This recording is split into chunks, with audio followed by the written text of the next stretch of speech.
Welcome to Restoring the Inner Person with Jane. Today we are going to talk about emotional hygiene. I know when we talk of hygiene, what comes into our mind is the way we keep our physical bodies clean. It's also about keeping our environment clean and many other things around us. But did you also know that you can also practice emotional hygiene? So hygiene has to do with getting rid of things that are not okay. Things, what in the physical we call that, the uncleanliness. So how can we ensure that we practice emotional hygiene? So practicing emotional hygiene, like I've said, is about keeping our life clean, our emotions clean, and also making sure that they are healthy and also balanced. It's about our thoughts. It's about our self-talk. How is our self-talk? How are our thought processes? How are our feelings? That is what emotional hygiene is all about. Ensuring that our feelings, we are getting rid of negative feelings, negative emotions, negative thoughts, and also managing our emotional odds. Straight to the reasons why it's important to practice emotional hygiene. Number one is that old hurts, we prevent them from turning into bitterness. We can have hurts emotionally when we do not manage them, when we do not practice emotional hygiene. Those emotional hurts can turn into bitterness. And bitterness leads to illness. Number two, inner criticism. I've talked about inner criticism here. Check out for that video. So when you don't manage your inner critic, what happens? The inner critic becomes very strong and very harsh. And what it does, it crumbles the inner person. Why? Because you are encouraging a lot of negative self-talk. When you practice negative self-talk and it becomes too much, I say it's like shooting yourself in the foot. You try, but you are the same person who is shooting himself or herself. You are the one who is bringing yourself down.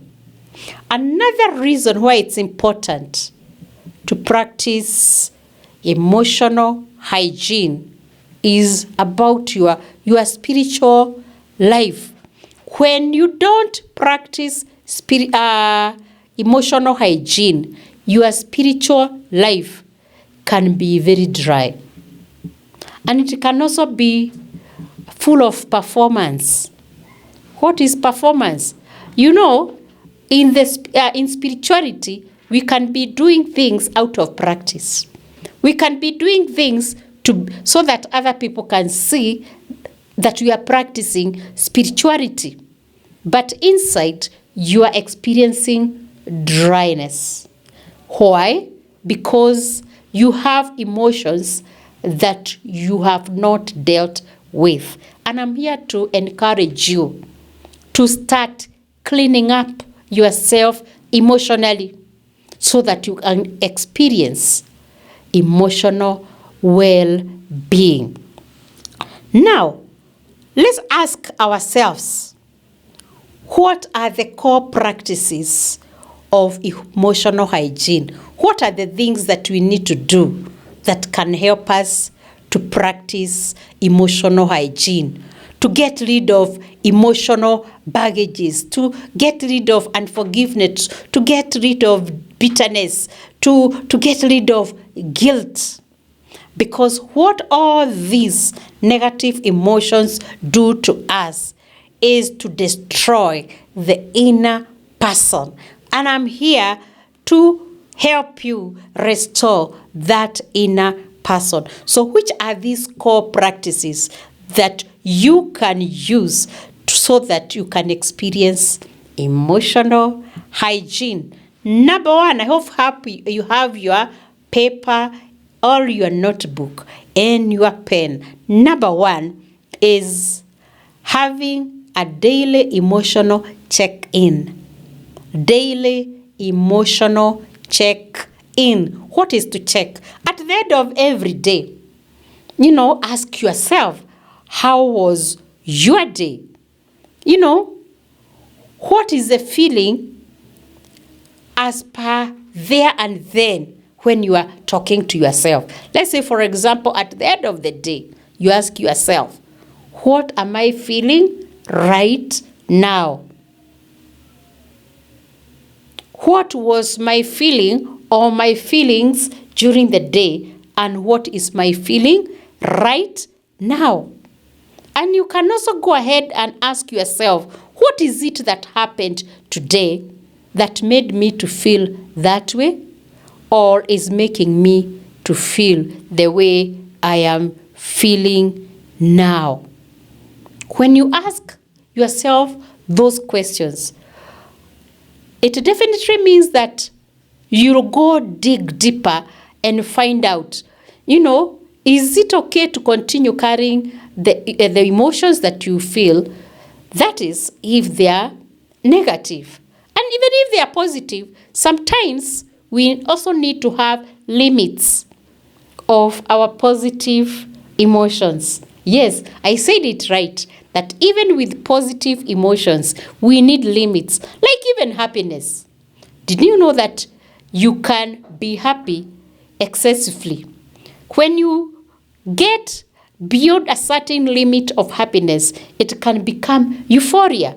And euphoria now becomes negative in itself, because it can drive you to do things out of those emotions, and then maybe you realize those are things that you shouldn't have done. Why? Because your happiness had gone beyond a certain limit of what is normal and what is acceptable. So ask yourself why you are feeling that way.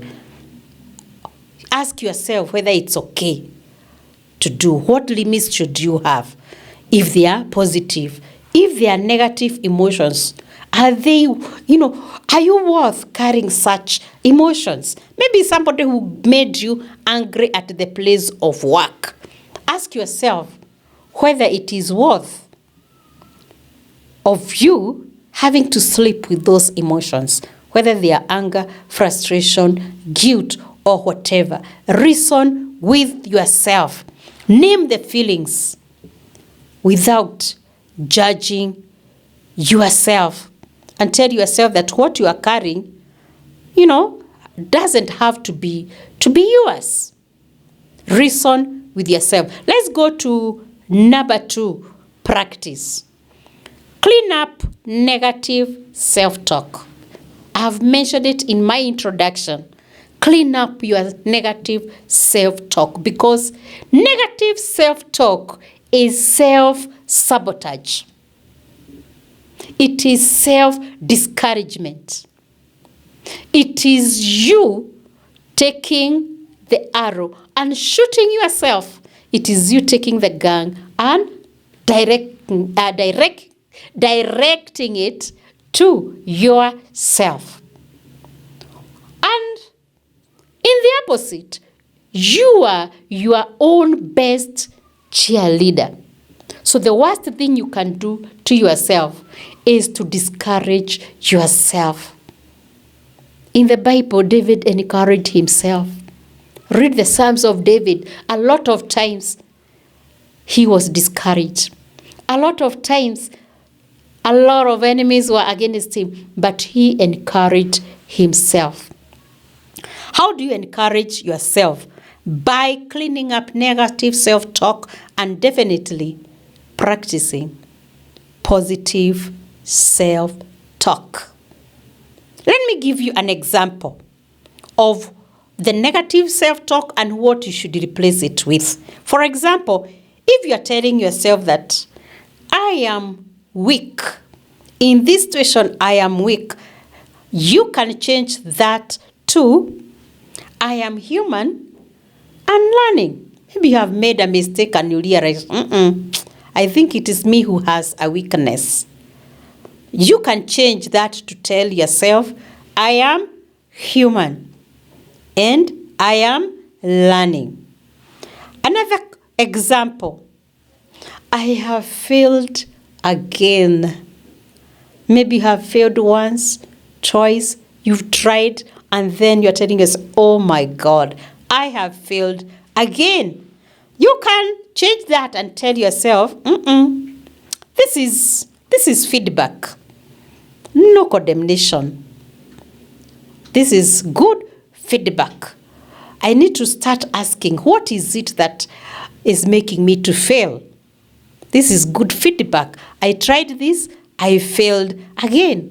But this is good feedback to tell me that maybe what I did is not working. What else can I do? Okay, at that point, allow me to read the Bible in Romans chapter 12, verse 2. This is what it says. Be transformed by the renewing of your mind. How do you renew your mind? Managing and stopping, dealing and doing away with negative self-talk. Clean it up and replace that with positive self-talk. Let's go to practice. Number 3, process emotions. Do not suppress them. Process emotions. Do not suppress. Yeah, let's start with what you said last. Suppressing. You know, suppressing, it means that you are swallowing that. You swallow your anger. You swallow all your emotions, whether they are positive or negative. Yes, I want to repeat that. Whether they are positive or negative, process them. Even if they are positive emotions like love. Do you know love? It's a positive emotion, but it can be destructive. It needs to be processed. Don't suppress it. If you are suppressing love, it means you are not expressing it maybe to the right person. Yes, you love someone, whether it is a spouse, whether it is a friend, whether it's your child or whoever, or your parent. Express that love. Maybe in another podcast, we shall look at different ways of expressing love and other emotions. So do not suppress emotions. Express them, process them, get them out. Like I've given an example of love, speak it out. If you cannot speak it out maybe to the right person, do we have options? Yes, we have options. One of the options is having a journal. What is a journal? A journal is simply put, is somewhere you can write down your feelings and your thoughts, where you can self-express in writing. If not writing, it can be through drawing. It can be through scribbling. Just a way of expressing your feelings and, of course, your thoughts. So you can journal, and I would encourage that very much. The other one is talking to a trusted person. Talking to a trusted person, and underline that word, trusted. Trust means you talk to someone who can be able to not judge you and also keep what you have shared confidential. Not somebody you share today and then the next minute it is the breaking news. So get somebody you can trust. And in this case, I always recommend get a professional counselor. Get a professional you can trust. Or maybe any other person. There are many other people who can be trusted. Could be, people who are close to you and you know that they can be trusted. The other thing, a way of expressing is having a quiet time for reflection. Having a quiet time to introspect, to go through your emotions, to go through your thoughts, to go through even your behavior, because they are all interrelated. Yes, have a quiet time of introspection, of self-search, listening to yourself and also listening to God. And one more way, among others, is having a quiet time of prayer. Time to pray. We have different types of prayers. And one type of prayer is a prayer of lamentation. We have prayers of lamentation whereby you can express whatever you feel to God. Yes, prayer, and it is okay to express both positive and negative emotions. If you look at negative emotions, you can express your frustrations to God. You can cry before God. You can express your pain before God in your privacy. Matthew 26, verse 38. This is what it says.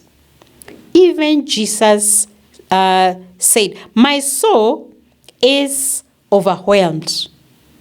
My soul is overwhelmed." This is Jesus. So Jesus was also an emotional being. God is also emotional. God loves. That's emotion. God hates. God gets angry. We can express our emotions just like Jesus. You find himself being overwhelmed by emotions. If you look at the story of Jesus, we have very many instances where he was overcome by emotions. Emotions of grief, emotions of love. Even when people are hungry, he felt for them and fed them. Even at his personal level, he had times of pain. Even as he died on the cross, he cried with pain. So Jesus himself expressed emotions. Our God is an emotional God. So you as a human being, just like Jesus expressed at the cross and many other instances, learn to express, learn to give out, to have an outlet of your emotions through some of the ways I've mentioned and many other ways. Set emotional boundaries. And at this point, I would want to encourage you to look out for my video that I've talked about setting healthy boundaries. Yes, set emotional boundaries. What does that mean? It means you have limits. Boundaries have to be about limits, whether they are positive or negative emotions. Allow yourself to feel the way you feel without guilt. Feeling ashamed, maybe it's something that you are genuinely ashamed about. It is okay. But you don't have to do destructive things that further worsen the situation. Have boundaries. Have boundaries of your shame, your frustration, your pain, and everything. And if you've been following me in this channel, you'll find I have dealt with those things. How to deal with bitterness, how to deal with shame. So make sure you check out my videos because I've talked about some of these things, dealing with unforgiveness and many other different emotions. Have your boundaries. Self-compassion. What is self-compassion? Check out my last video. I talked about self-compassion. That is loving yourself. In the book of Psalms, chapter 103, verse 8, this is what it says. The Lord is compassionate and gracious. The Lord is compassionate. That includes you. So, also it means that as you practice love for others, as you practice compassion for others, it should start with you. Love yourself, have compassion towards yourself. Let's go to spiritual alignment. What is to be aligned? Is to be simply to be in tune. Releasing yourself, and giving your emotions into to the presence of God instead of pretending they are not there. Do not pretend you are not feeling the way you are feeling. Allow yourself to, but let yourself be in the presence of God. Psalm 62, verse 8, this is what it says. Pour out your heart before him. Yes, pour out your heart before God. God is not threatened by your anger or your grief or your confusion or your fatigue. Be real. Be in tune. Be aligned. Just be real before God, your maker, whom we've mentioned there before that he's also an emotional God. And having given you those tips, let me just say that after a hard day's work, and maybe you have traveled through the public transport, you've gone through a lot of noise during the day. Once you get to your quiet space, just take a pause and take a deep breath after a quiet day. If you have a family conflict, for example, take your time before you react. Just take your time. Take a deep breath. Don't react immediately. And of course, make sure you silence your inner critic. Stay positive. And with that, I want us to encourage ourselves. Like I've already said, be gentle to yourself. Don't be hard on yourself.